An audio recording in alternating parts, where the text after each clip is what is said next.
Eu já venci, em nome de Jesus, que morreu por mim na cruz, eu vou andar na sua luz. Eu já venci, em nome de Jesus, que morreu por mim na cruz, eu vou andar na sua luz. Agora eu conheço o Filho de Deus, e o Filho já me dará. Ele está comigo, Ele vive em mim, Ele jamais te abandonará. Deus é fiel, Ele é justo, Ele é bom. É um Deus de paz e de amor, libertador, a raiz de Davi, leão de Judá. É Jesus, é Jesus, é Jesus. Eu já venci, em nome de Jesus, que morreu por mim na cruz, eu vou andar na sua luz. Eu já venci, em nome de Jesus, que morreu por mim na cruz, eu vou andar na sua luz. Agora eu conheço o Filho de Deus, e o Filho já te libertou. Ele está comigo, Ele vive em mim, com seu sangue Ele me comprou. Deus é fiel, Ele é justo, Ele é bom. É um Deus de paz e de amor,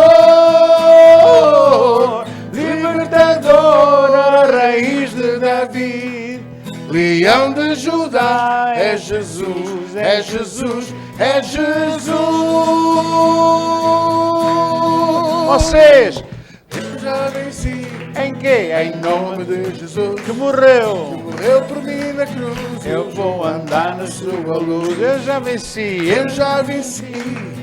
Em nome de Jesus, que morreu por mim na cruz, eu vou andar na sua luz. Para acabar, eu já venci. Uhul! Já venceu? É mais que vencedora. Em Cristo Jesus. Amém. Glória a Deus. Aleluia.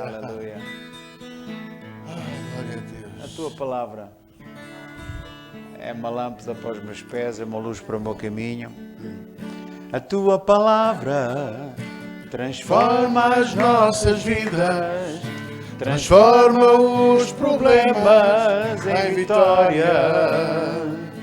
A tua palavra, guardada no coração, livra-nos de toda a maldição.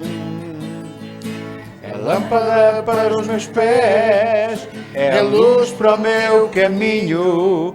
Ela é vida para aqueles que encontraram. É uma rocha, é um escudo, é a espada do Senhor. Se a ouvires e praticares, tu és mais que vencedor.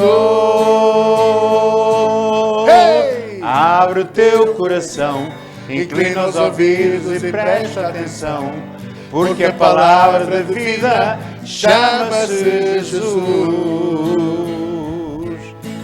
Deus enviou e sarou e livrou o seu povo da destruição. Também hoje tu podes ser livre se abris teu coração. Abre o teu coração, abre o teu coração, inclina os ouvidos e presta atenção, porque a palavra de vida chama-se Jesus.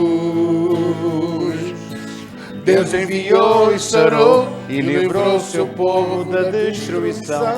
Também hoje tu podes ser livre se abris teu coração. Lá, lá, lá, lá, lá, lá, lá. Em francês. Lá, lá, lá, lá, lá, lá, lá, lá, lá, lá, lá, lá. La la la la la la la la la. Agora em inglês. La la la la la la la la la la la la la la la la.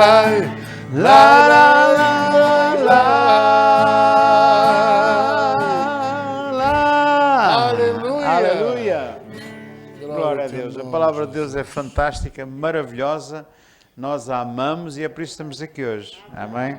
Glória a Deus. Vou então largar. E enquanto ele tira a guitarra, podemos sentar e vamos nos preparar para mais uma aula de escola bíblica acerca do livro de Efésios, o capítulo 6, e abra o seu coração, incline bem os seus ouvidos e preste muita atenção. Amém? Glória a Jesus. Quero só lembrar que domingo temos Santa Ceia, estamos cá para louvar e servir ao nosso Deus, ouvir a palavra de Deus e fazermos parte e renovar a nossa aliança com Jesus. Amém? Glória a Jesus. Aleluia. Ora, muito bem.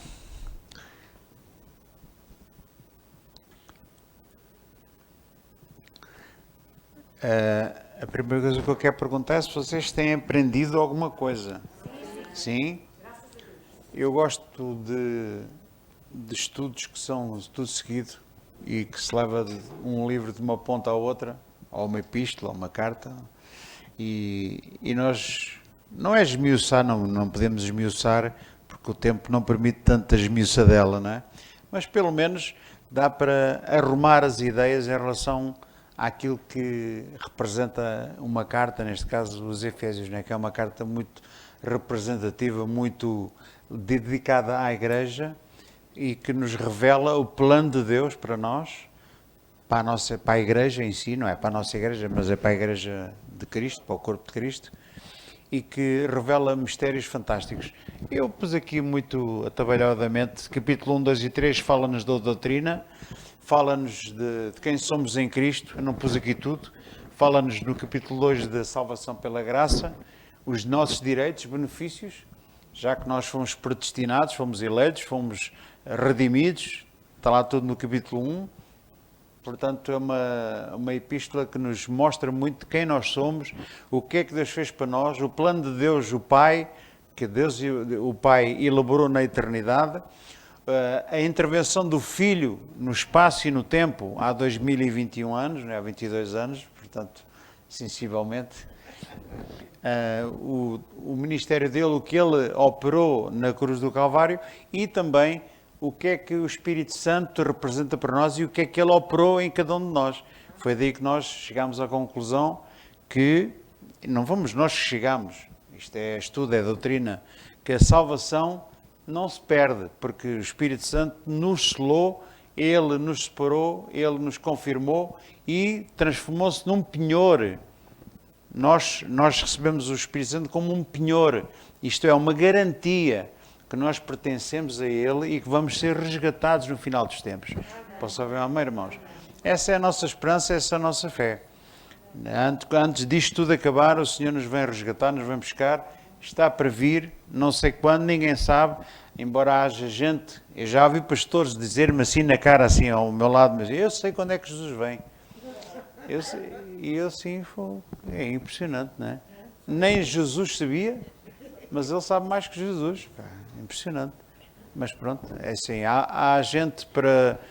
Encontra-se de tudo no meio evangélico. É preciso nós estudarmos a palavra, dedicarmos alguma parte do nosso tempo a estudar, a ler, a orar, para que nós possamos resistir a todos estes ventos de doutrina. Já vimos no capítulo 4, que um dos objetivos de Deus dar homens à Igreja, dons à Igreja, os apóstolos, profetas, evangelistas, pastores e mestres, ou pastores que são mestres e profetas também, o objetivo de Deus é que os irmãos cresçam espiritualmente, é também para que sejam aperfeiçoados na obra do ministério. Vocês estão aqui, não estão aqui a marcar passo. O Senhor está a preparar, através dos pastores que Ele levantou, do vosso pastor principal, dos outros que Ele tem juntado, para vocês crescerem, até chegarem à estatura varonil de Cristo, não menos do que isso. Deus não quer menos do que isso, ok?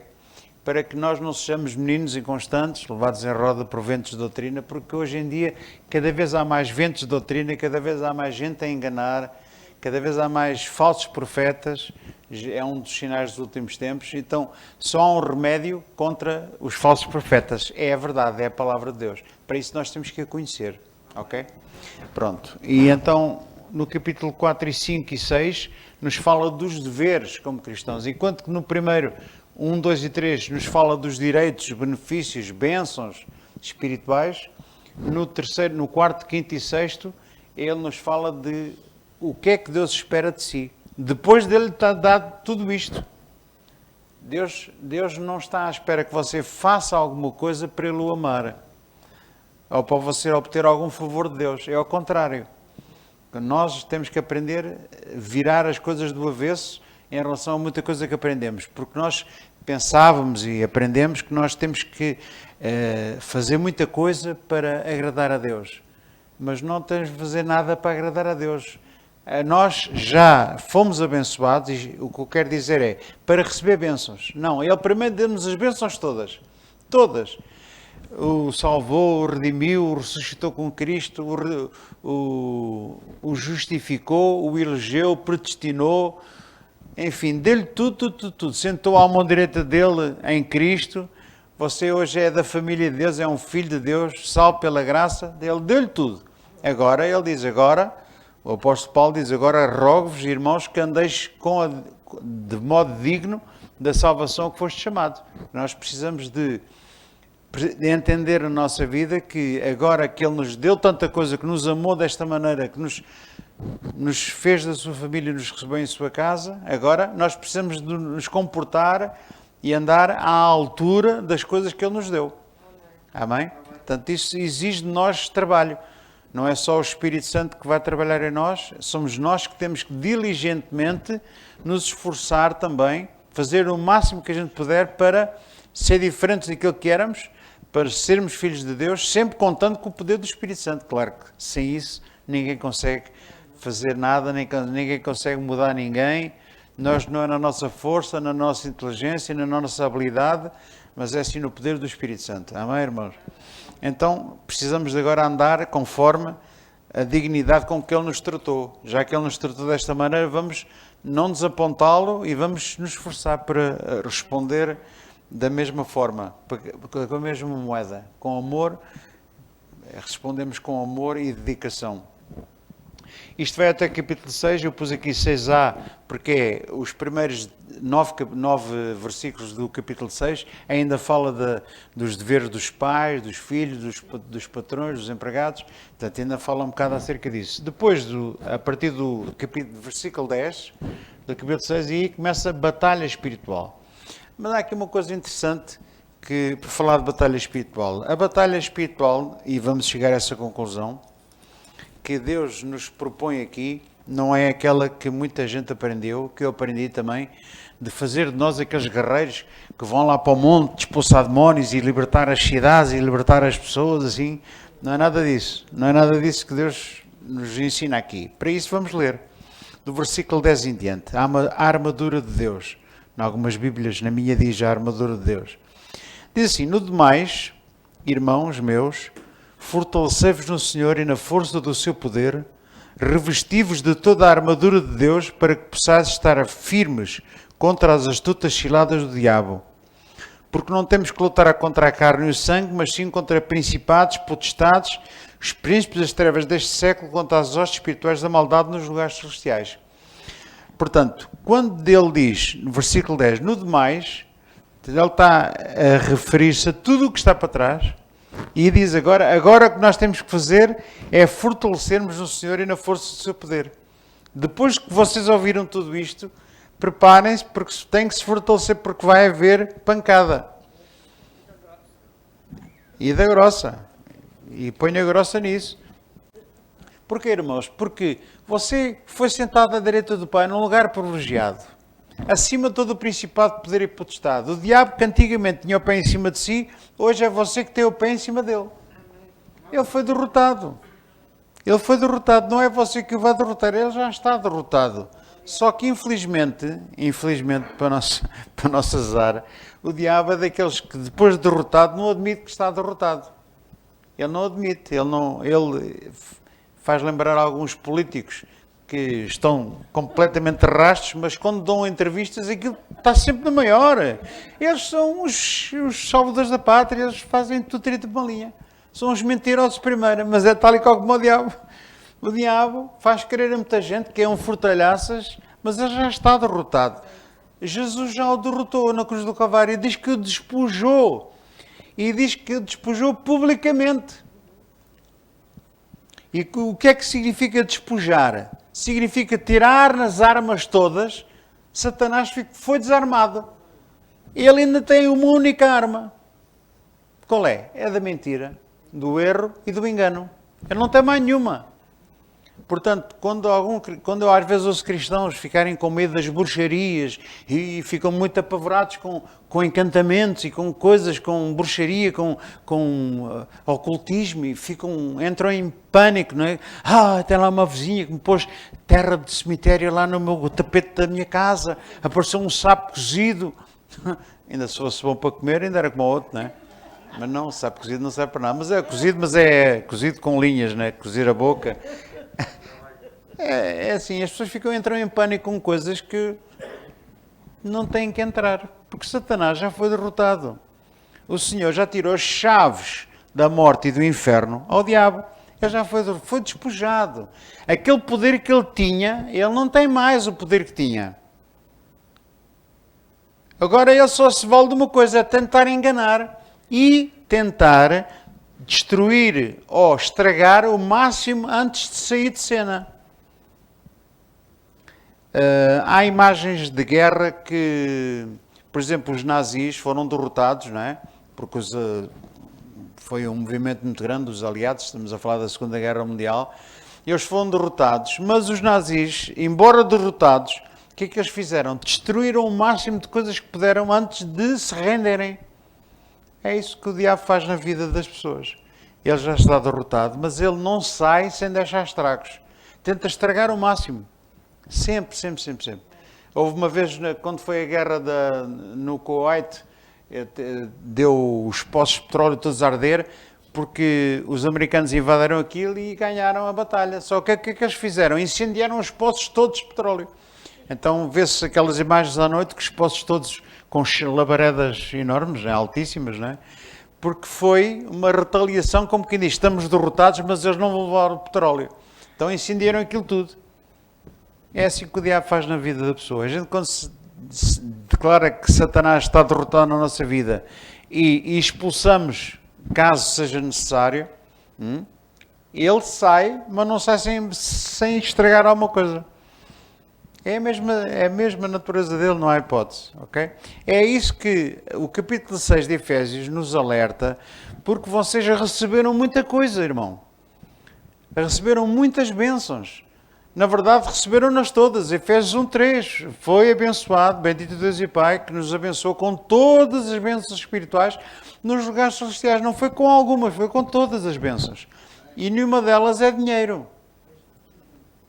Nenhuma delas é dinheiro. Não pense que ter dinheiro que é uma bênção.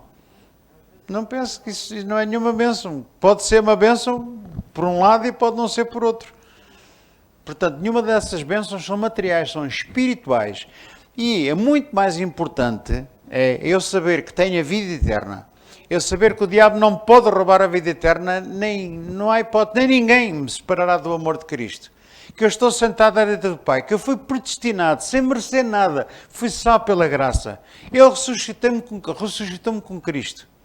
Eu fui redimido das minhas culpas, as minhas ofensas, os meus pecados foram pagos, eu fui justificado. A justificação significa alguém pagou o meu preço. A justificação é um aspecto judicial, jurídico. Alguém pagou a minha dívida. Sem eu pedir, sem eu merecer. Não falei nada com ninguém, não pedi nada a ninguém. E apareceu alguém que me pagou. Eu fico assim. Epá, eu vou tentar procurar essa pessoa para lhe agradecer. Certo? É isso que a gente tem que fazer, ou fazemos com Deus. Porque Ele nos perdoou tudo, as nossas culpas. Nós merecíamos ir para o inferno. Nós merecíamos arder no inferno por causa das nossas culpas. Não era injustiça nenhuma alguém, não é injustiça nenhuma alguém ir para o inferno. Não, nenhuma. Porque todos pecaram, irmãos. Todos estamos condenados. Ok? Estávamos todos a caminho do inferno. O Senhor aprove-lhe a ele salvar aqueles que ele entendeu. E não é injusto com isso. Injusto é tirar um direito. E Deus nunca tirou direito a ninguém. O direito que as pessoas tinham era de ir para o inferno. E no meio deste cenário de toda a gente estar condenada, Ele, para mostrar as riquezas da sua glória, da sua misericórdia e do seu amor, salvou aqueles que Ele predestinou. Tem todo o direito a fazer isso. Posso ouvir um amém? Ele não é o Senhor. Ele não é soberano. Não está sentado no trono. Ele manda no que Ele quer. Decide o que Ele quer. Decide salvar uns e deixar os outros ir para o destino deles. Porque não é injustiça nenhuma. É isso que às vezes custa a entrar na cabeça de muita gente. Mas eu quero dizer que Deus é soberano. Isto chama-se a soberania de Deus. Que ninguém tem direito a reclamar ou a chamar a atenção. Senão Deus diz assim, olha aquela... Onde é que tu estavas quando eu criei o mundo? Eu pedi-te conselho. Eu pedi-te conselho para fazer os mares e para fazer os céus e a terra. Pedi-te algum conselho. Eu tenho satisfações a dar a alguém. É que Deus não tem satisfações a dar a ninguém. E no meio disto tudo, Ele aprova-vos salvar a nós que estamos aqui. Porque cada um de nós, eu penso que cada um de nós deve ter a certeza da sua salvação, a certeza da sua eleição e da sua predestinação. Tem que ter essa certeza, porque se você não tiver essa certeza, precisa de a ter urgentemente, porque você não vai ser feliz, nem sequer a armadura de Deus, que nós vamos ver aqui no capítulo 6 de Efésios, funciona se você não estiver seguro, primeiro na sua salvação. Não é um capacete da salvação. É isso que a gente vai ver. Isso é uma das armaduras. Quer dizer, para você entrar numa batalha contra o diabo ou para resistir, como a Bíblia diz, a Bíblia não diz para você atacar. Esta é outra curiosidade. A batalha espiritual não é para você ir atacar e expulsar demónios de todo lado e andar para aí como os furões na caça, que metem-se nas tocas para ter aos coelhos.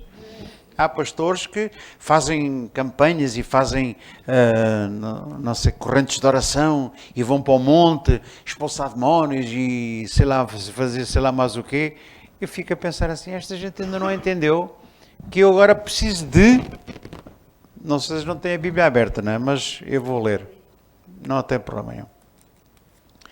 Revestivos de toda a armadura de Deus para que possais ir atacar o diabo por todo lado. Não?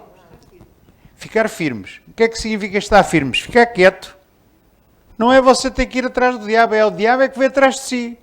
A Bíblia diz lá em Pedro que ele é como um leão que anda ao derredor buscando a quem possa tragar. Ele é que anda... Você está sossegado na sua vida e ele é que o vai chatear. É próprio. Ele não é o príncipe das moscas, o Belzebu. Belzebu é o príncipe das moscas. Você está na praia sossegado ou no campo com o seu farnel e o que é que acontece naqueles dias de calor? Você está a comer assim um frango assado e de repente é mosquete por tudo o que é sítio. É, não é? É assim. Por isso é que ele é chamado do príncipe das moscas. Tem uma semelhança muito grande. Você está na sua vida, você que recebeu Jesus, vem à escola bíblica ouvir a palavra de Deus e estudar Efésios e saber quem é em Cristo, saber qual é a sua posição. E agora você vai para casa descansado, não vai acontecer nada. Não, filho, é o contrário. Você agora, de repente, começa a ver e a perceber que agora tem um compromisso com Deus e quer ser uma melhor pessoa, porque quer andar dignamente, de acordo com a chamada que Deus tem para si, segundo a sua salvação, e você pensa, pá, tem que melhorar nesta área, tem que ser um melhor marido, melhor mulher, mais bom trabalhador ou mais bom patrão, tem que ser melhor para o meu pai ou tem que ser melhor para o meu filho, e você começa a pensar, de acordo com aquilo que você estudou aqui na carta de Efésios, começa a entender que tem que haver alguma alteração na sua vida. Porque se não houver alteração nenhuma na sua vida, alguma coisa está mal. Você agora começa a dar frutos que não são frutos de ter mais dinheiro, um carro novo, não, nada disso. Você começa a ser uma pessoa melhor, mais paciente, começa a ser uma pessoa mais condescendente, mais tolerante, mais calma, mais benigna, mais bondosa. Começa a ter um desejo de vir à igreja e estudar a palavra, por exemplo. Mais desejo de orar, mais desejo de fazer o bem ao próximo, de ajudar quem está aflito. é isso que você começa a sentir essa necessidade de, com a ajuda do Espírito Santo, você melhorar. Ora, como você está a melhorar, o diabo não gosta. E o diabo, quando ataca, muita gente pensa que o diabo só vem para matar, roubar e destruir. É um facto. Mas as pessoas só pensam que os ataques do diabo é nas doenças, é nos casamentos. Ele tem mais que pensar do que sem ser isso. Esse não é o alvo dele, irmão. O alvo dele é que você não fique firme na sua posição em Cristo. Quando a Bíblia está a dizer que agora precisamos de revestir de toda a armadura de Deus e ficar firmes contra as astutas ciladas do diabo, firme é ficar firme num campo que já foi conquistado. O Senhor já conquistou para si salvação, vida eterna, a glória. Você já tem um passaporte para entrar no céu. Você já tem uma promessa de um dia ter um corpo imortal, um corpo incorruptível. Já tem promessas fantásticas de viver com Deus na eternidade. São promessas que não têm preço. Valem mais do que muita prata, do que todo o ouro, do que os carros todos de topos de gama, as casas todas em condomínios fechados, do que contas bancárias chorudas com milhões. O que Deus lhe deu vale muito mais do que isso. Então isso já foi conquistado para si. Agora que você já sabe que é da família e já tem aquilo que Deus lhe deu, o que é que você precisa de ficar? Firme. Precisa de ficar firme. Firme contra as astutas ciladas do diabo. Porque ele é que vai andar atrás de si, criando astutas ciladas para o fazer cair. E isso é muito mais do que doenças, irmão. Doenças é daquelas coisas já caracacá, que isso já não são favas contadas. O diabo tem outros alvos. Um dos alvos que ele tem é a mentira, o engano, fazer crer às pessoas, por exemplo, que ele não existe. Quantos pastores não dizem o diabo não existe? Isso é tudo é folclore. Isso e vive no imaginário do povo. Teve que se criar uma figura para representar o mal, então é assim. O Pá pastor e vai lá você dizer, não, mas está escrito, eles inventam mais não sei quantos versículos. Versículos eles têm poucos. Eles vão às tradições judaicas e aos livros apócrifos falar de coisas que nem sequer vem na Bíblia, né? Porque a Bíblia, eles acabam por desmenti-la, por isso é que eles são falsos. Mas não têm muitos argumentos. Os argumentos deles vão sempre buscar coisas fora da Bíblia. Mas é contra isto que nós temos que lutar. Não é contra a carne e o sangue, mas sim contra estes demónios que nos querem fazer cair, que nos querem fazer crer em determinadas coisas. Há irmãos que quando chega o Natal, e a gente falámos nisso aqui numa escola bíblica, começam com aquela pancada da árvore de Natal e do presépio e começam a criar ali um bicho de 7 cabeças que tem demónios e a árvore é de origem pagã.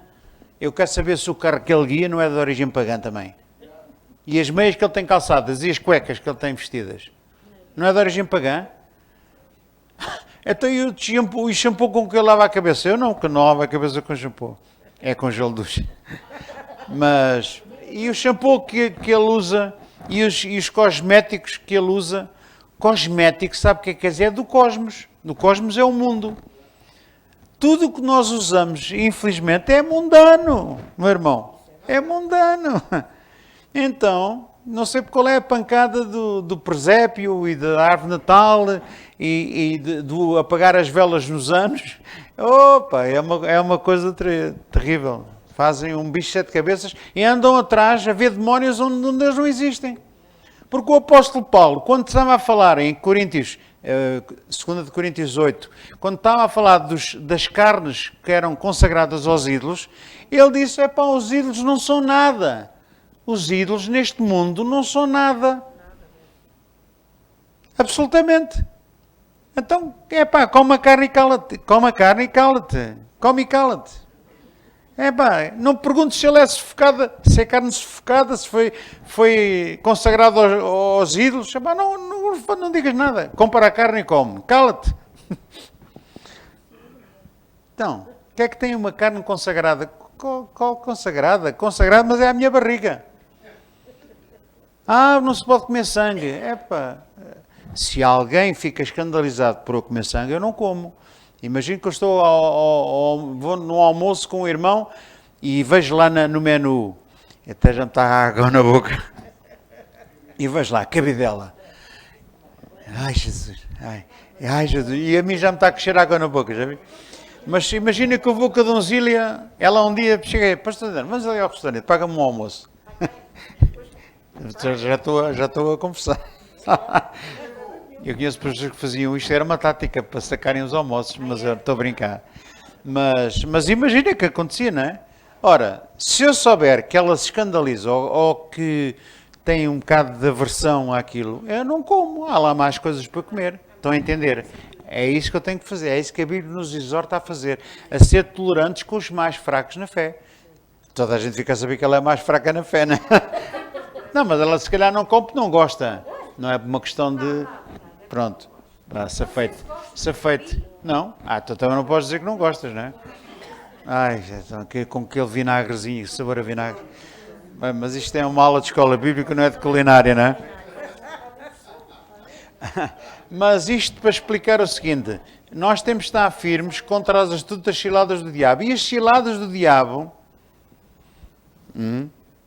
eu vou-lhe dizer qual é a cilada, a primeira cilada que ele inventa é arranjar alguém para lhe chatear a cabeça. Usar-se pessoas. Por isso é que a Bíblia diz, olha, que a nossa guerra não é contra a carne e o sangue. Não é contra pessoas físicas que a gente conhece. Não é. É contra os demónios que estão por trás. Só que isto é tão fácil de pregar. Mas quando elas acontecem, é tão difícil de discernir. Há muita gente que não discerne isto. Custa-lhe imenso a discernir, porque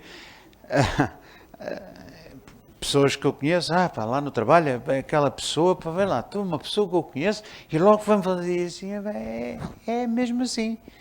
Dá glória a Deus, porque é o diabo a usar-se de alguém para te fazer cair, para te tirar do sério, para tu caíres nessa esparrela. E quando a pessoa cai na esparrela de desenvolver sentimentos negativos contra a outra pessoa, já caiu na esparrela. Já é uma tentativa que o diabo tem para fazer um filho de Deus cair. Cair de quê? Daquela posição com que ele se deve comportar dignamente diante do Senhor e cair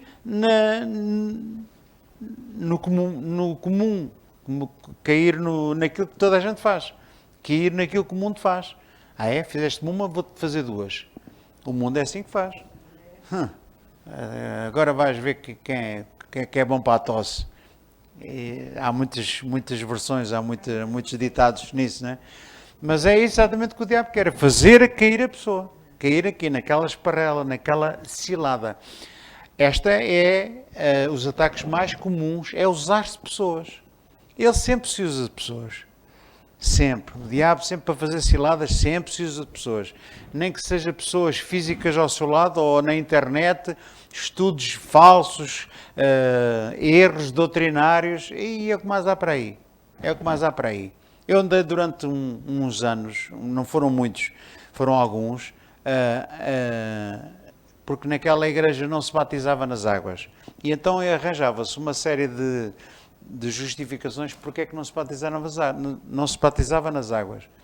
E eu entrei naquela onda e comecei também a estudar e cheguei a um ponto, já estava de saída, comecei a ponderar bem nessa situação e a pensar assim, mas não se batiza nas águas porquê? O batismo nas águas é para o Novo Testamento como a circuncisão era para o Velho Testamento. Como a circuncisão tinha o símbolo da aliança feita com Deus e com Moisés, assim o batismo é o símbolo da aliança que nós temos com Cristo. É um símbolo. Agora pergunta, o batismo salva? Não. Mas é um símbolo, é um sacramento, é uma ordenança, mas é um símbolo, é como a Santa Ceia. Há pastores que já não fazem Santa Ceia. Porquê? Porque dizem que a Santa Ceia é uma blasfémia. Está tudo, irmão. Encontramos de tudo. E eu, ao pensar nestas coisas, vi que estava a ser induzido num erro, que era um erro que ia comprometer aquilo que o próprio batismo em si representa, porque ela representa a morte e a ressurreição de Cristo. E quando eu aceito o batismo, a Bíblia diz que eu sou sepultado na semelhança da sua morte e ressuscitado na semelhança da sua ressurreição. Quando sai das águas. É um símbolo daquilo que se passa no coração. É um símbolo exterior daquilo que se passa realmente no nosso coração. Amém, irmãos? Então, voltando aqui a Efésios 6:11, ficar firmes contra as astutas ciladas do diabo.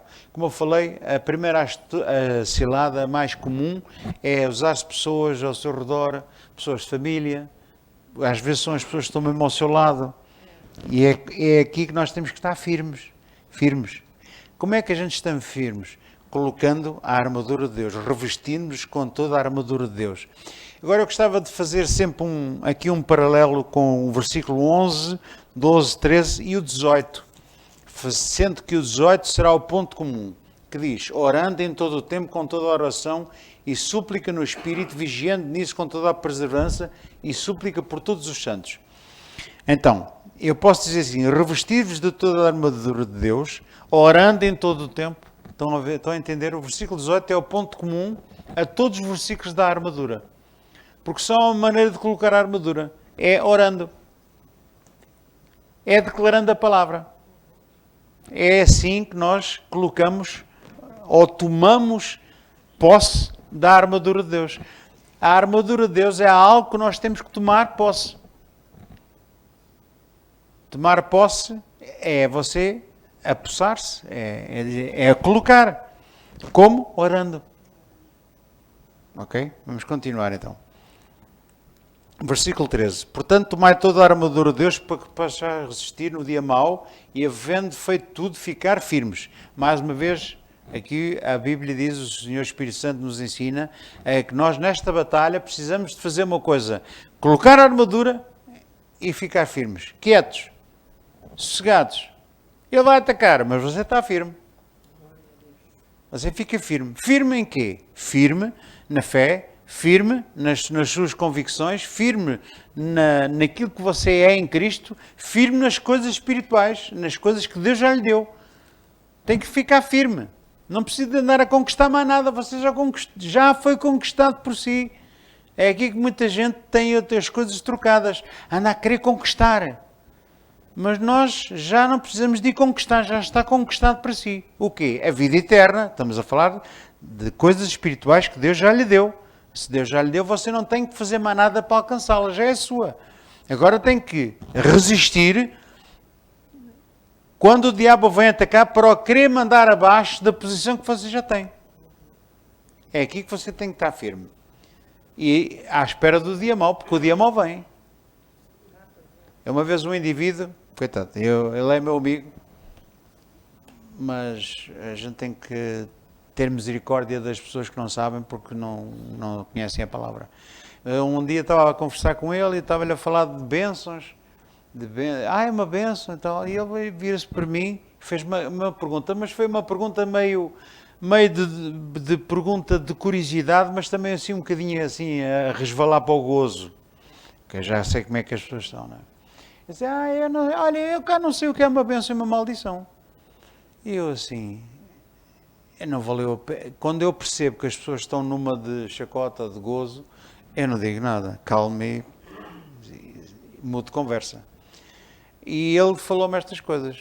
Soube recentemente que teve um problema, que teve um esgotamento muito grande e passou mesmo muito mal. E dava vontade de dizer, olha, já sabes o que é uma bênção e uma maldição? Olha, uma maldição foi isso que aconteceu agora. Dava vontade de dizer isso, não é? Mas as pessoas não sabem. Nós temos que ter misericórdia e amor e carinho e pronto. E olha, dá-lhes uma palmadinha assim nas costas e consolá-lo já depois dele ter gozado, mas é a nossa resposta como cristãos. Não podemos pagar o mal com o mal, não é? Temos que ser diferentes. Mas há quem goze com essa situação. O que é que nós precisamos fazer, irmãos? Nós precisamos de ficar firmes nas coisas que Deus nos deu e esperar pelo dia mau, porque o dia mau vem a toda a gente. Vem a toda a gente. Toda a gente pensa que é o fortalhaças, vai ao chão. Toda a gente. E então, quanto mais fortalhaças a pessoa pensa que é, O apóstolo Paulo, que era o apóstolo Paulo, dizia: eu bem pedi ao Senhor que me tirasse este espinho da carne, mas o Senhor disse: minha graça te basta. Sabe que Deus tem uma maneira muito engraçada de lidar com os seus filhos. E uma delas é a correção. A correção é de Deus. Quando Deus corrige um filho, é só para o bem dele. Ninguém gosta de ser corrigido, mas faz muita falta. Faz muita falta a correção, a disciplina. E Deus corrige, repreende e açoita. O açoite já é mais duro, já dói mais. Mas Deus faz isso para quê? Por amor a nós. Quando Ele vê que a gente está a querer fazer fora daquele objeto redondo que se põe debaixo da cama, quando a gente está a querer fazer fora desse objeto decorativo, pode ser cerâmica ou alumínio, ou plástico também, pronto, é mais levezinho. Quando ele vê que a gente já está a fazer fora desse objeto, o que é que ele faz? E a gente arreda para cima e já faz lá direito. É para o nosso bem. Quando Deus faz essas coisas, é porque Ele não quer que a gente se perca. Ele quer que a gente endireite e vá entrar no rumo, no trajeto, no plano que Deus tem para nós. E para isso Ele faz tudo o que for necessário para você endireitar. E não houve a primeira, houve a segunda. Tal e qual como a mãe que vai com o filho pela mão a atravessar a estrada. E de repente o miúdo dá um safanão e vai fugir quando os carros estão a passar. O que é que a mãe faz? Deixa-o ir. Jesus. Só se não saltar para cima dele. E esmagar o miúdo. Mas é por amor. Ou então agarra-lhe a mão de uma maneira. Eu, quando a minha mãe me agarrava a mão aqui na rua, mas estás-me a aleijar. E ela agarrava a mão e segurava assim na mão e não deixava fugir. Porquê? Porque se eu me fugisse, era a minha morte, era a minha desgraça. E ficar debaixo de um carro. E quando Deus aleija, quando nós começamos a ver que Deus está-nos a aleijar, a dar tal e está a doer, que pode ser de muita maneira, que se pode manifestar esta correção ou este açoite, pode ser até inclusivamente um caso de doença. Não vou estar a contar aqui pormenores porque não vem a propósito, mas podia contar muitas histórias acerca disto, muitas. Agora não vou estar a entrar por aí, mas até a própria doença pode ser um alerta de Deus, pode ser um açoite para a pessoa cair nela e pensar, refletir. Todas as coisas contribuem para o bem daqueles que amam a Deus, não é verdade? É o que está escrito, Romanos 8, 28. Todas as coisas. Até um desaire, até uma desventura, até uma coisa que nós podemos considerar que é uma maldição. Mas Deus usa ou permite que as coisas aconteçam. Deus não tem doenças para dar a ninguém. Mas isso é preciso que se note. Mas Deus permite, como permitiu ao diabo atacar o Jó com uma doença e até enterrar-lhe os haveres e a família toda. Deus permitiu que o diabo fizesse. Não é o diabo, não é Deus que faz, é Deus permite que o diabo faça essas coisas para que a pessoa acorde e, olhe, se vir para Deus, agarre-se à palavra, ore, reconheça quem é, que não é nada, não somos nada. Portanto, há muita maneira de Deus fazer uma chamada de atenção, uma disciplina, uma correção, uma repreensão, um açoite. Há pessoas que morrem antes de tempo. E nós conhecemos um indivíduo que morreu na igreja quase instantaneamente. Estávamos lá nessa noite, uma noite de sexta-feira. Sim. Esse tipo, ele dizia que eu era o melhor amigo dele. E éramos muito amigos. Claro, enganou-me em uns milhares de euros, mas isso, pronto, os amigos é para as ocasiões. Né? That's what friends are for, né? Então, mas isso é outro pormenor. Já está perdoado, já está esquecido. Esquecido não, que eu lembro-me, né? Mas era uma pessoa que andava a fazer fora daquele objeto que eu falei. Andava mesmo a fazer fora daquele objeto. E embora soubesse que andava a fazer, não queria parar de fazer mesmo já na carpete. Em vez de fazer num objeto redondo que se mete debaixo da cama, já estava a sujar o tapete todo. Já estava aquilo a inundar, já estava a escorrer pela sala toda. E eu não sou Deus, mas eu creio que Deus o apanhou no momento de louvor e adoração, porque estávamos a louvar e a adorar a Deus, e o apanhou naquele momento e o levou naquele momento. Porque senão aquele homem ia se perder. Ia se perder mesmo. E Deus, antes que ele se perdesse, levou-o dali para fora. Pronto, assim, acabou. Vais para casa, já não fazes mais asneiras. Eu creio que esse foi um exemplo. Porque eu sei muito bem o que é que ele andava a fazer. Eu sei. E já o tinha até repreendido como amigo, já tinha o chamado a atenção, disse, pá, não faças isso porque não é correto, isso não é bom, as pessoas para quem estás a querer atingir não merecem isso. E, mas ele estava obstinadamente a querer seguir o caminho dele. E Deus, o que é que fez? Pegou-lhe na mão e agora vens para aqui, vens para mim. Glória a Deus por isso. Glória a Deus por isso, que Deus nunca nos larga, nem nunca nos deixa. Hã? Aquela noite foi horrível. Foi. Mas aquilo foi uma bênção para ele. Porque senão o homem perdia-se. Porque ele podia ir parar ao fundo do inferno. Mas Deus, quando tem um compromisso com alguém, quando se há alguém com o Espírito Santo e tem um plano para ele, nem que tenha que fazer uma coisa dessas. Mas ele não vai para o inferno.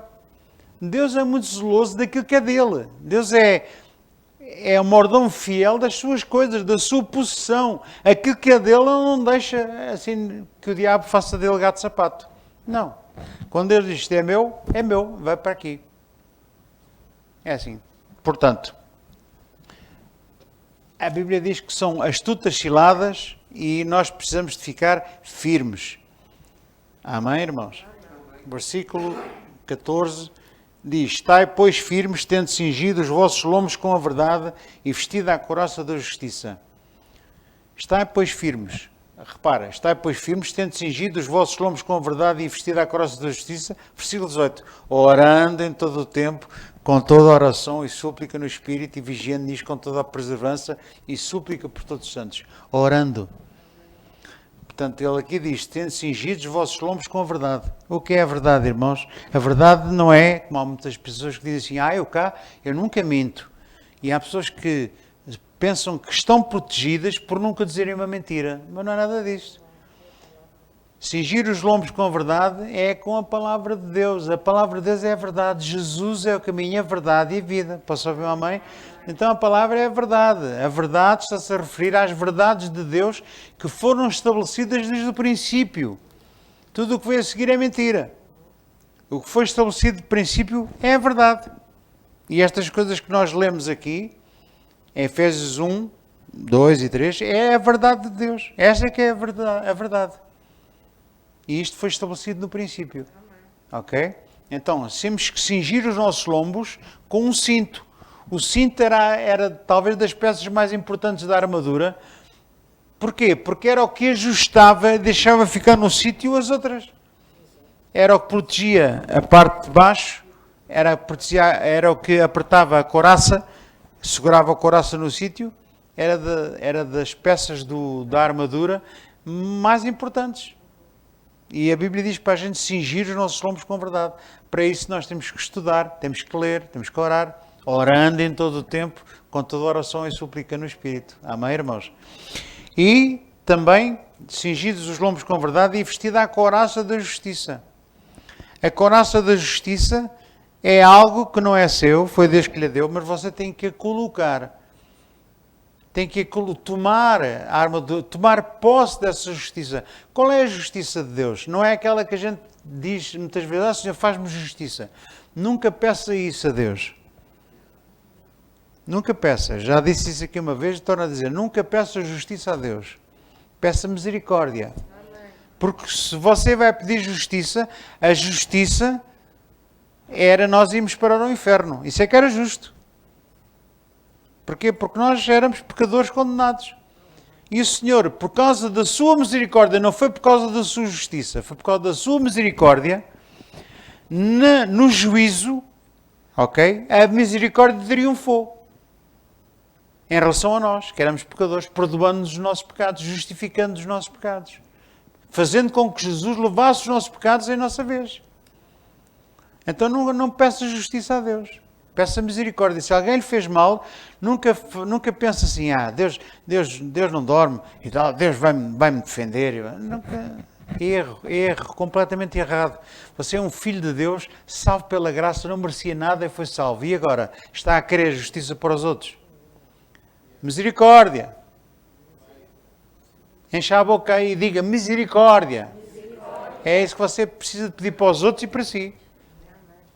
Amém? Fizeram-lhe mal, disse assim, tem misericórdia. Isso é que é um filho de Deus, sendo imitadores de Deus. Começa logo o capítulo 5 de Efésios, logo, sede imitadores de Deus como filhos amados. Isso é que é imitadores de Deus. Fazem-lhe mal, faz como Jesus, que estava na cruz e dizia, Senhor, perdoa-lhes porque eles não sabem o que estão a fazer. Isso é que é ser um filho de Deus. Ser um filho de Deus, a nossa maior pregação é a nossa vida. Não é o estudo que eu estou aqui a dar. A minha vida, quando eu vou lá para fora, é aí que eu estou a pregar. É quando eu chego a casa, é pregar em casa com o nosso relacionamento com o marido e mulher, filhos, no trabalho, com os colegas, é na rua, no trânsito, é nos lugares onde nós estamos, aí é que a gente prega.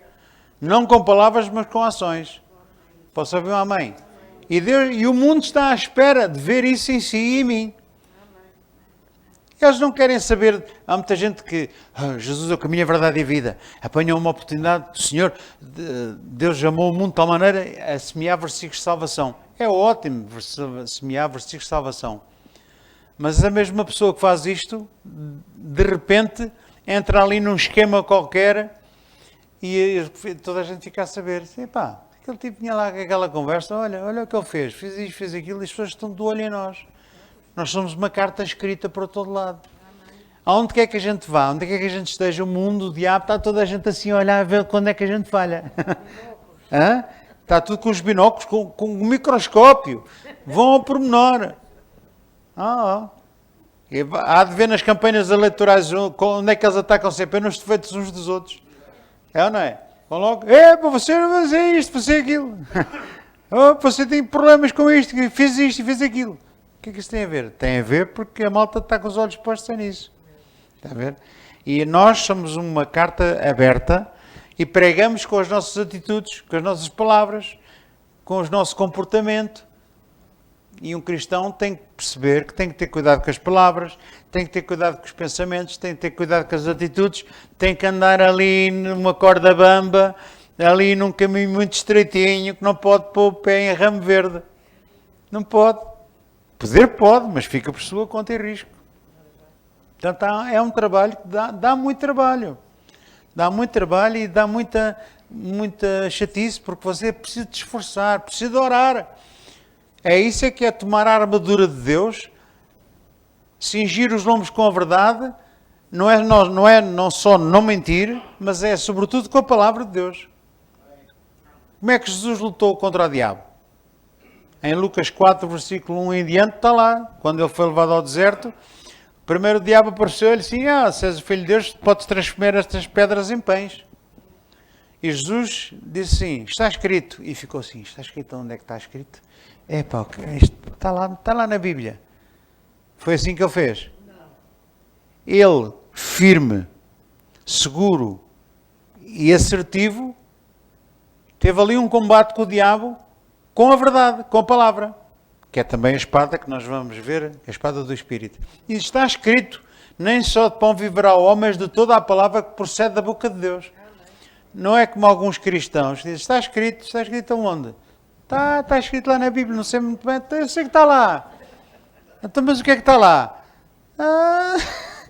E então falam assim um versículo assim meio atabalhoado, não sabem muito bem onde é que está, nem sabem dizer muito bem o versículo.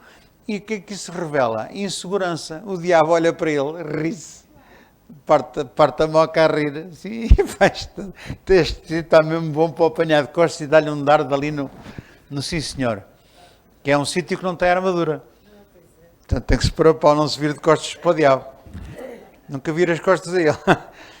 Ele apanha-lhe aquelas nalgazinhas. Que maravilha. Parece bife do lombo. Irmãos, é assim que nós precisamos estar firmes e cingir os lombos com a verdade, com a palavra. O está escrito, mas é com a firmeza e a sabedoria e a certeza daquilo que você está a dizer. Porque se alguém for a titubear nestes ataques que surgem no dia a dia da nossa vida, porque todos os dias nós travamos batalhas contra a carne, contra o pecado, contra o diabo, contra o mundo que nos rodeia. E aí, não é na escola bíblica, é lá no momento em que isso acontece, é que você tem que estar firme. Mas para isso você tem que se fortalecer no Senhor e na força do seu poder, orando em todo o tempo, com toda oração e súplica no Espírito e na palavra. Ok? Continuando. Isto é tira e põe os óculos, já peço a máscara. Calçados os pés na preparação do Evangelho da Paz. Preparação do Evangelho da Paz. O Evangelho é uma pessoa, não é uma doutrina. O Evangelho não é uma teoria, não é uma filosofia, é uma pessoa. Chama-se Jesus. Amém? Há muita gente que ainda não entendeu o Evangelho. Será que você já entendeu o Evangelho? É uma coisa que eu às vezes me preocupo em ficar cada vez mais firme no Evangelho e saber como é que é de pregar o Evangelho. Hoje em dia, às vezes prega-se pouco o Evangelho. Porque para pregar o Evangelho você tem que falar em Jesus, em primeiro lugar. Tem que falar na morte e na ressurreição de Cristo. Esse tema tem que vir. O pastor falou, no domingo vamos ter Santa Ceia. Vai ter que falar em Jesus, vai ter que falar na morte, na cruz, vai ter que falar no sangue, vai ter que falar na ressurreição de Cristo. Isso é que é pregar o Evangelho. Pregar o Evangelho é como o Pedro fez naquele dia em que se converteram 3.000 almas. Como é que eu muitas vezes dizia, irmão, leia o capítulo 2 e 3 de Atos, não é? Onde o Pedro pregou o Evangelho, fazendo alusão até a coisas do Velho Testamento. Mas o Velho Testamento era a sombra daquilo que havia de vir. Nós hoje já não temos a sombra, já temos a realidade, já temos as coisas certas que Deus queria que já aconteceram. Amém? Embora a gente faça referência a coisas do Velho Testamento, mas o nosso alvo não é o Velho Testamento. Um estudo feito à base do Velho Testamento é um estudo incompleto. É uma sombra. Não é a verdade total e real daquilo que já aconteceu a partir de Cristo. Porque todo o Velho Testamento, todos os profetas, toda a profecia, todos os livros do Velho Testamento apontavam para Jesus Cristo. Mas Jesus já veio. Amém? Então o Velho Testamento não é nada mais, nada menos do que a sombra daquilo que havia de vir. Já veio. Boas notícias. As boas novas, que é o Evangelho significa boas novas, significa boa notícia. Jesus já veio. Já veio inaugurar o reino de Deus, já morreu na cruz, já levou os seus pecados, ressuscitou no terceiro dia. Isto é Evangelho. Amém? E o Evangelho tem um poder, porque a Bíblia diz, não me envergonho do Evangelho de Cristo, Romanos 1,16, mas ele é o poder de Deus para a salvação de todo aquele que crê. E ele também é o quê? A justiça de Deus. A justiça de Deus não é, fizeram mal e agora Deus vai castigar aquele tipo, vai ser a justiça de Deus. Não, isso não é nada da justiça de Deus. A justiça de Deus foi Cristo, na cruz do Calvário, ter pago o preço que você e eu devíamos pagar. Foi a justiça dele. Uma justiça baseada na misericórdia, no amor e na graça. Amém? É este Evangelho que às vezes não se ouve tanto. Preciso de ouvir mais Evangelho. Porque só Ele é que é a justiça de Deus, Ele é que é a salvação, Ele é que vai despertar aqueles que foram predestinados e eleitos por Deus na antiguidade, antes da fundação do mundo. É a pregação do Evangelho que vai despertar o espírito daqueles que já foram salvos pela sua graça. Se não houver Evangelho, não há ninguém que desperte. Por isso é que a Bíblia diz, como é que eles se salvarão se não há ninguém que pregue? Como é que pregarão se ninguém os enviar? Como está escrito, quão formosos são os pés daqueles que pregam as boas novas. Lá está a preparação do Evangelho da Paz. Precisamos de pregar o Evangelho na sua integridade, na sua pureza, na sua simplicidade e que se baseia em Cristo, que se baseia na sua morte, ressurreição, no seu sangue e naquilo que Ele fez na cruz do Calvário por nós. Isso é Evangelho. Amém? Então é importante pregar o Evangelho. E é importante que a gente calce os nossos sapatos com a preparação do Evangelho da paz. Você tem que estar firme no Evangelho. Você tem que compreender o Evangelho. Se você não compreender o Evangelho, vai ficar descalço. Isto é, vai cair em alguma armadilha que o diabo lhe pôs. Sabe que o diabo, por vezes, como se fazia na guerra, na altura em que andavam descalços, dos romanos, eles usavam umas sandálias, mas se calhar os povos bárbaros andavam descalços. Não tinham dinheiro para comprar sandálias, como o Império Romano, não é? Então o que é que os romanos faziam? Mandavam assim objetos cortantes para o chão de metal, não é? Espalhavam aquilo e então os outros vinham lá a correr com as espadas e aos gritos, como eles faziam. Só começavam a picar. Ui, ui, ui. Parecia o passarinho. Ui, ui. E mais não digo, pois se quiser saber quem é o passarinho, ui, depois eu digo-lhe, conto-lhe. Mas eles, ui, ui, ui. Quer dizer, perdiam logo aquela coragem toda que tinham. É ou não é? Você pode ter muita coragem, mas se pisar num objeto cortante ou num vidro ou uma coisa qualquer, você para logo. Já não avança mais, certo? Por isso é que nós precisamos ter os nossos pés protegidos contra essas astutas ciladas, essas minas, esses objetos cortantes que estão no chão, como calçando os pés com a preparação do Evangelho da Paz. Você tem que ter na ponta da língua o Evangelho. E não é só na ponta da língua. Você não é papagaio. Você tem que entender o Evangelho, entender a profundidade do amor de Cristo. Tem que entender o aspecto jurídico do Evangelho, daquilo que Jesus fez por si. A Bíblia é um livro de leis. Você precisa estudar as leis, ser um advogado, ser um embaixador de Cristo. Um embaixador de Cristo tem que saber as leis do seu país. Certo? Nosso país não é este. Nosso país é a glória. Nós somos embaixadores de Cristo e representamos o reino de Deus aqui na terra. Posso ouvir um amém? Eu tenho que entender como é que funciona este reino. Tenho que conhecer o rei que está a governar para o Evangelho fazer sentido em mim. Porque senão são palavras soltas. Às vezes há pessoas que pregam, mandam versículos para o ar. São versículos. É papagaio. Qualquer papagaio decora um versículo inteiro. Mas você não precisa de decorar, precisa de entender. Porque quando você entende o Evangelho, o que vai sair de si é a justiça de Deus, é o amor, é a misericórdia e é a graça. Amém? E nós crescemos nisto e vamos ter cada vez mais frutos. E vamos estar protegidos contra as astutas ciladas do diabo, orando em todo o tempo, meditando na palavra, entendendo as coisas de Deus. Não sabe? Peça sabedoria a Deus. Peça orientação a alguém que sabe mais que você. Nunca ouça isto é. Não vale a pena ouvir uma pessoa que sabe menos que você. Tem que ser alguém que saiba mais. Tem que ser alguém que tenha frutos e que saiba mais que você. Porque senão você não vai aprender nada.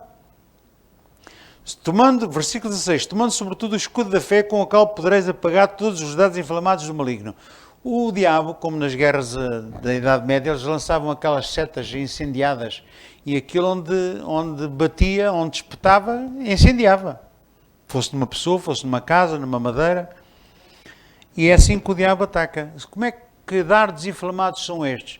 Hoje já não são setas incendiárias, mas são pensamentos. A sua batalha, sabe onde é que ela se trava? Aqui, na sua mente. É aqui. É aqui que o diabo lhe sugere para você fazer o mal.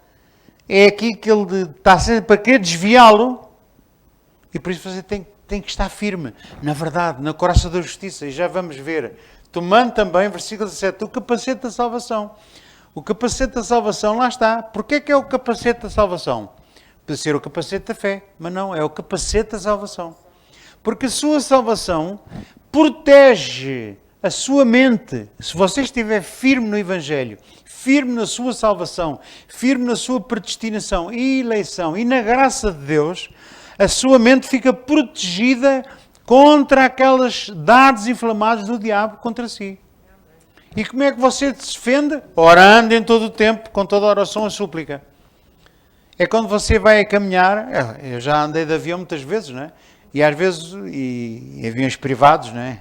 Era um luxo, não é? Mas houve alturas em que o diabo me dizia assim, hoje que vais cair, hoje que o avião vai cair e tu vais morrer. E qualquer pessoa que pense isto e não esteja firme, não tenha um capacete, como deve ser para proteger-se desses pensamentos, vai se agarrar ao casaco do padre que vai ao lado dele, não é? Pensando, bem, este homem vai para o céu, eu vou atrás dele, não é? Sabe como é que você se defende contra os astutas ciladas do diabo e contra os dardos inflamados do maligno? Orando, declarando a palavra. Aí é que você pode declarar a palavra. Eu aprendi-me a defender, porque eu andei de muito avião e não era quase todas as vezes que andava de avião que o diabo sentava-se na asa do avião. Isto aconteceu mesmo. Eu olhava cá para fora e um dia vi mesmo um demónio sentado na asa do avião a rir-se para mim. Assim, não. O diabo a rir-se para mim, com aquela cara mesmo de estúpido, né, de macaco. Assim, é hoje que o avião vai cair. E eu aprendi a defender-me, sim. Espera aí. Ora, o diabo é o pai da mentira. É o mentiroso. E ele assim, já sei. Ainda bem que me disseste isso. Às vezes um ataque do diabo ajuda-nos a nós a perceber qual é o ataque que ele está a fazer. Porque ele é estúpido, ele denuncia-se. Quando ele diz, vais morrer desta doença. E eu aí já sei. Como eu já passei por várias e ainda estou aqui, já aprendi. Já tenho frutos nessa área, não é? Você pode-me ouvir. O que é muito fácil? Assim, peraí, tu és mentiroso, estás a dizer que vou morrer desta, diz, quer dizer que vou durar muitos anos e cheio de saúde e de vida. Amém. Esta é que é a verdade. Amém? Mas a doença passou por mim, passou, teve a morte, tive. Até convidar a minha mulher para se despedir de mim ao hospital. É verdade. Só que eu estava numa paz tão grande, assim, senhora, se me quiseres levar, leva. Eu não tive conversas com o diabo. Eu não perco muito tempo com o diabo. Você há de reparar quantas vezes é que Jesus lutou contra o diabo. Nunca, nenhuma, nem uma vez. Mas expulsou demónios das pessoas que estavam possessas. Mas para ele, não estava lá na oração, Satanás, estás amarrado. Isso nós temos que melhorar, irmãos, temos que aprender. Meus pastores queridos e irmãos queridos em Cristo, o diabo já está vencido. Há 2021 anos, o Jesus já lhe tirou as chaves da morte e do inferno. Você não precisa dizer, está amarrado. Não precisa dizer isso. Ele já está derrotado. A sua batalha agora não é de andar atrás do diabo. Jesus nunca andava atrás do diabo, já reparou? Veja o que é que Jesus fazia. Qual era a batalha espiritual? Será que ele organizava orações, reuniões de oração para amarrar o diabo em Jerusalém, para ele não entrar lá, no Império Romano, para destituir o César e contra os governos e não sei o quê? Será que ele fazia isso? Será que está amarrado, proibido de manifestar-se ali e acolá? Então nós temos que crescer. Em vez de andarmos à tareia uns com os outros para os berlindes, vamos começar a pensar em estudar, ser alguém e crescer, e um dia ter um bom emprego, ter uma boa posição. Crescermos nessas coisas. Crescermos como pessoas, crescermos como cidadãos, crescermos como cristãos, crescermos como igreja.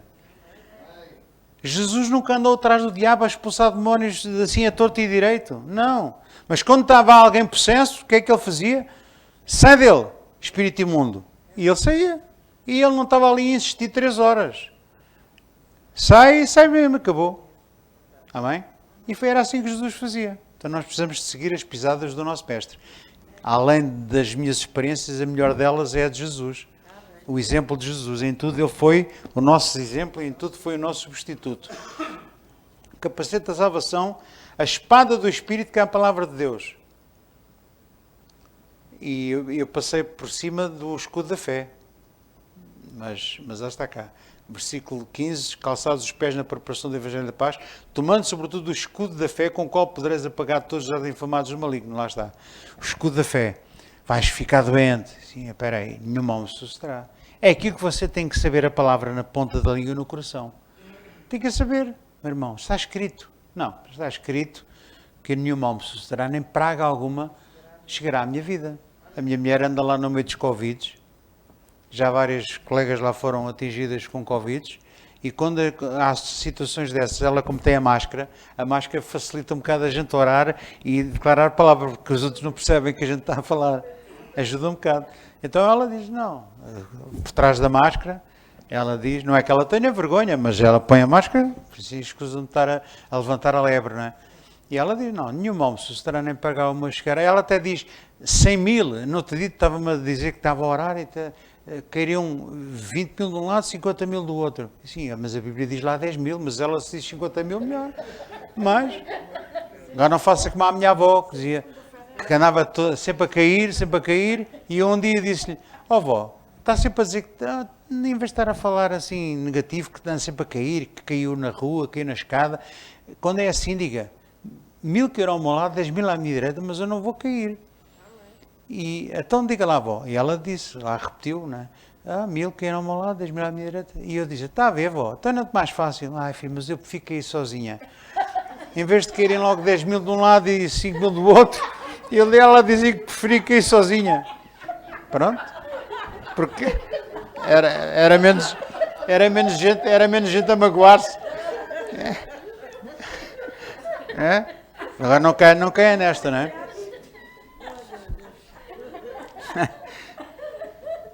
Mas a minha mulher não tinha disse 10 mil, 50 mil, assim, mas a Bíblia diz que é só 10 mil. Mas não importa quantos são. Não importa, deixa-os cair à vontade. Desde que você não caia, é o que interessa. Amém? Mas isto é usar o escudo da fé para apagar o dardo inflamado do maligno. Porque na cabeça dela foi logo um pensamento. Olha, vais apanhar também o bicho. E ela defendeu-se logo. Usou o escudo da fé. Usou a espada do Espírito.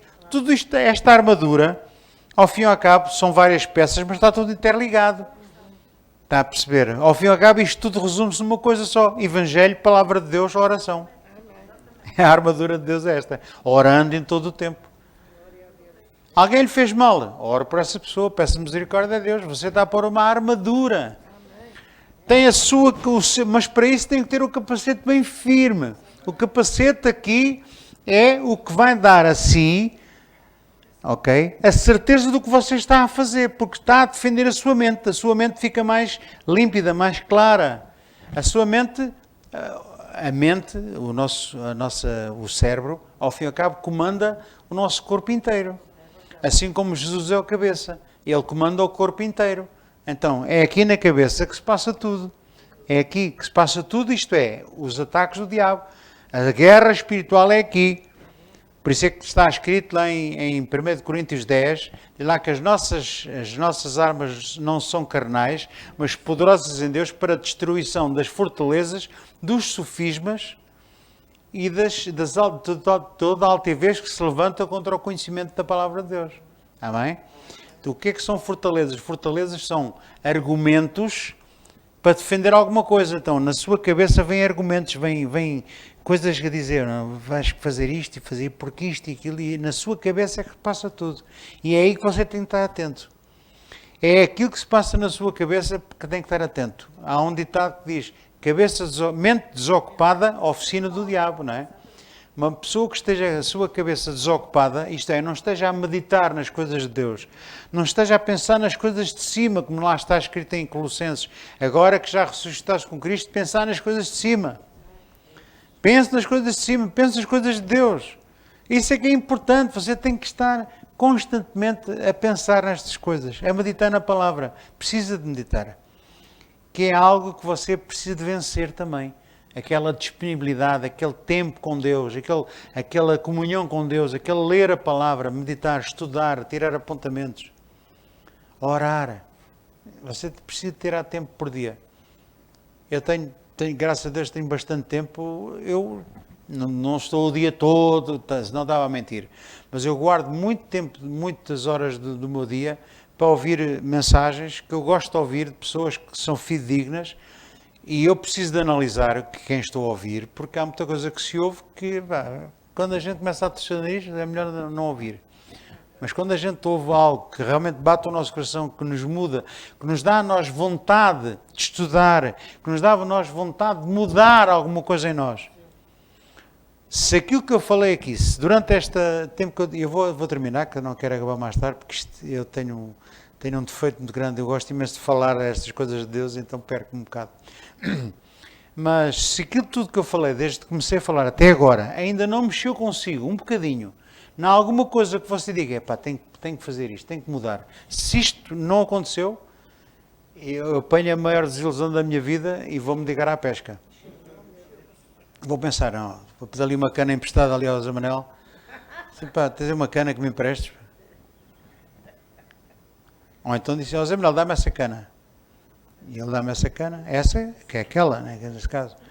E então vou à pesca. Mas irmão, tem que estar sempre com muita atenção comigo, né? Sempre. Olho vivo e pé ligeiro. Mas aqui o que eu quero dizer é, o Evangelho, as mensagens de Deus mexem connosco. Se não mexer, alguma coisa está mal. Ou porque a pessoa não pregou o Evangelho, ou fugiu à palavra, ou então o Espírito Santo não teve nada para confirmar. O Espírito Santo não teve chão para andar até si, até ao seu coração, até à sua mente. Ok? Há uma pergunta, mas já não vai dar tempo, que era uma pergunta que eu vi no WhatsApp da irmã Clara, foi que fez, qual é a diferença do espírito e a alma? E foi uma pergunta, eu até vinha preparado para responder a isso, mas não vou estar a falar nisso, não, é outras 2 horas, saímos daqui às 2 da manhã, posso pagar-vos o pequeno almoço, mas não quero entrar por aí. Mas é uma pergunta interessante que pode ficar para a próxima, por exemplo, faz perguntas e respostas e fica já inclusa essa pergunta que é muito pertinente. Há muitas teorias, há muitas filosofias, há muitas interpretações, mas para mim, só há uma que prevalece, que é a Bíblia, é a Palavra de Deus. A Bíblia responde a tudo, a Bíblia responde à Bíblia, ok? Isto, a hermenêutica, a chave da hermenêutica é a Bíblia, é Jesus. Tem resposta para tudo. Então, mas o Apocalipse e isto, está lá tudo escrito na Bíblia. A Bíblia explica tudo, o Apocalipse, até as bestas e os cavalos, está lá tudo escrito. Mas estava eu a tornar a dizer, a salvação, a capacete da salvação é que realmente vai fazer com que a sua mente fique clara, firme nas coisas de Deus, firme na palavra de Deus, firme em todo o resto da armadura. Amém? Pronto. O que é que diz mais aqui? E a espada do Espírito, que é a palavra, lá está, quando você pega na palavra e diz está escrito, é como se fosse uma espada. Isto nós aprendemos e bem, está correto. É uma espada que dá para defender e até atacar. Dá para atacar naquele momento. Porque se o diabo está a atacá-lo, você não vai ficar só a fazer bombo, a levar a pancada. Não, você pega na espada, afasta a espada dele e pica-o também. Porque ela diz que é uma espada 2 gumes e é mais penetrante que espada alguma 2 gumes, ela penetra até a divisão do espírito e da alma. A Bíblia diz em Hebreus 4:12, certo? O espírito e a alma. Outra coisa que se pode, mostra que realmente espírito e alma são 2 coisas diferentes. Juntas e medulas é outra coisa diferente também. Ora bem, esta é a armadura de Deus. Orando em todo o tempo, com toda oração e súplica, por todos os santos. E por mim, diz o apóstolo Paulo, para que me seja dado no abrir da minha boca a palavra com confiança para fazer notório o mistério do Evangelho. Eu estava aqui a ver assuntos para oração e intercessão. Está aqui uma coisa boa para orar para o vosso pastor. Não está aqui, mas podem pôr. É logo o primeiro. Sim. Sim, mas... Não, mas estou a dizer, orar pelo pastor, mas orar pelo pastor para quê? Para ele ter um carro novo? Mas o quê? É o que está aqui, para que lhe seja dada com confiança no abrir da sua boca a palavra de Deus. Certo? Foi o que nós hoje confessamos para ele. Ora, viu? Está a ver? Pronto. E glória a Deus por isso. Mas é para reforçar, exatamente. E por mim, para que se me seja dada no abrir da minha boca a palavra com confiança para fazer notório o mistério do Evangelho. O Evangelho é um mistério. Você precisa de desvendar. O Evangelho precisa de ser descodificado. O apóstolo Paulo foi preso por causa da chamada que ele teve e da missão que ele tinha de incluir os gentios na família de Deus, coisa que os judeus nunca quiseram. Por isso é que hoje eles estão à espera do Messias e não aceitaram Cristo. Isto é um mistério, mas já foi revelado. Hoje, todos nós, e se não fosse isso, nós estávamos aqui. Porque nós somos gentios. Ninguém está aqui que eu saiba da origem judaica ou judia, não é? Nós somos gentios, portugueses, e há outros gentios por todo o mundo que Deus quer incluir na família de Deus. Não há ninguém, por isso é que a Bíblia diz, Deus não faz acessão de pessoas. O não fazer acessão de pessoas não quer dizer que é toda a gente. Não. É gente de todas as tribos, raças, línguas, nações, que é o que está escrito em Apocalipse, que o Senhor comprou com sangue pessoas de todas as tribos. Quando ele diz de todas as tribos, não é de todas, todo o mundo, tudo junto. Então era a humanidade toda. Não, ele não pagou, não derramou sangue e não comprou as pessoas todas. Ele comprou aqueles de todas que fazem parte, que estão no mundo. Brancos, pretos, amarelos, vermelhos, portugueses, brasileiros, japoneses, que fazem parte de todas as nações, mas não são todos. São alguns dessas nações também. É isso que a Bíblia diz. Okay? Ele não pagou por todos, porque há muita gente que não quer nada com Cristo. Ele não derramou sangue por essa gente. E esta? Ele derramou sangue por aqueles que são dele. Até a Bíblia diz que ele derramou sangue por muitos, não foi por todos. Ele salvou e predestinou, não foram todos, foram muitos. É assim. Nós precisamos de conhecer estes mistérios para que estes mistérios deixem de ser mistérios e sejam claros à luz da palavra, à luz do Espírito Santo. Amém, irmãos? Ora, também, para que vós também possais saber os meus negócios, isto é a parte das saudações finais, não vou estar aqui a ler isto, e terminamos por aqui. Vamos orar. Já me dei a mão de segurar na Bíblia. A Bíblia é pesada. A palavra saiu com peso hoje. Ó Pai, é no nome de Jesus que nós oramos esta noite. Nos chegamos com toda a confiança, Senhor, junto ao Teu trono. Nós não estamos aqui propriamente a pedir a Tua ajuda. A ajuda que te pedimos, Senhor, é para nós podermos ser cada vez mais como filhos de Deus amados e Teus imitadores. Para que nós possamos tomar posse de tudo o que Tu já nos deste. Mas para isso precisamos que Tu ilumines os olhos da nossa mente e do nosso espírito. E que nós entendamos cada vez mais a esperança da nossa vocação. A herança dos santos que já nos foi conferida. E a grandiosidade e sobressalente grandeza do Teu poder sobre nós. O mesmo que levantou Cristo dos mortos. Mostra-nos isto. Fortalece o nosso espírito, o nosso homem interior, para que juntamente com os nossos irmãos nós possamos entender a profundidade do Teu amor para connosco, a Tua misericórdia e a Tua graça na nossa vida, para que através desta graça e desta luz que Tu nos dás a nós possamos iluminar os outros que estão nas trevas, Senhor. Em nome de Jesus. Tem misericórdia de nós, tem misericórdia daqueles que nos querem mal, tem misericórdia das pessoas que estão à nossa volta, Senhor, que muitas delas às vezes são usadas pelo diabo para nos querer atingir, mas nós pedimos-te perdão por elas e misericórdia e graça para elas, Senhor, no nome de Jesus. Obrigado, Senhor. Faz-nos crescer para nós sermos cada vez mais parecidos com Cristo. Faz com que a nossa vida pregue mais alto que as nossas palavras. Faz com que exista em nós este desejo de mudança, desejo de melhorar, de ser melhor amanhã do que fomos hoje. Que nós todos os dias possamos fazer o balanço das coisas que fizemos, dos avanços que tivemos, para nós continuarmos a avançar cada vez mais, pela Tua graça, pelo Teu poder, em nome de Jesus. E pela fé tomamos posse, Senhor, desta armadura tão fantástica e maravilhosa que nos vai permitir avançar com toda a confiança, sabendo onde é que pisamos, sabendo que não nos vamos aleijar, sabendo que temos a Tua graça, o Teu amor, a Tua verdade em nós, a Tua justiça em nós, Senhor. Nós fomos feitos também, Senhor, justiça de Deus. Cristo se fez a justiça. Ó Pai, ensina-nos todas as coisas, que os mistérios sejam clarificados e que sejam desvendados nos olhos da nossa mente e do nosso espírito, em nome de Jesus. Ó Pai, obrigado. Nós entregamos a Ti, Senhor, toda a honra e toda a glória, todo o louvor, Senhor. Continua a guiar-nos, Senhor, nesta escola bíblica.